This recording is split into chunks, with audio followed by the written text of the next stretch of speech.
रात का समय था। श्मशान घाट पर चिता की आग धीरे धीरे बुझ रही थी। हवा में अजीब सी ठंडक थी और उस सन्नाटे में कुछ ऐसा था जो जिंदा नहीं था। रवि ने अपने पिता की चिता को अग्नि दी। उसकी आंखों में आंसू थे, लेकिन दिल में एक अनजाना डर, जैसे कोई उसे लगातार देख रहा हो। तभी पंडित ने धीमी आवाज में कहा, बेटा, अब यहां से सीधे चले जाना और ध्यान रखना, पीछे मुड़कर कभी मत देखना। रवि बिना पीछे देखे वहां से चल पड़ा। अंधेरा और गहरा होता जा रहा था और हर कदम के साथ उसका डर भी बढ़ता जा रहा था। तभी उसे अपने पीछे किसी के कदमों की आहट सुनाई दी, जैसे कोई उसके साथ साथ चल रहा हो।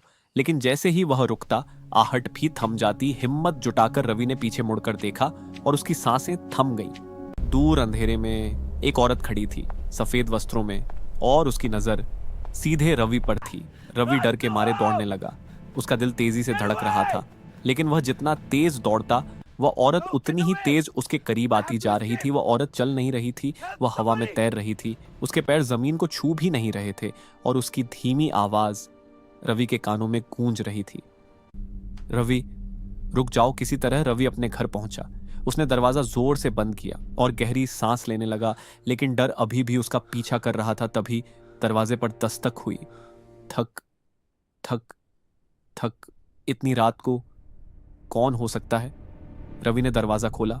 बाहर कोई नहीं था, लेकिन नीचे गीली मिट्टी के निशान थे जो धीरे धीरे घर के अंदर की ओर जा रहे थे। रवि डरते हुए उन निशानों के पीछे पीछे चला और जैसे ही वह अपने कमरे में पहुंचा, उसका खून जम गया। वह औरत उसके सामने खड़ी थी, जला हुआ चेहरा, लाल आंखें और एक भयावह मुस्कान।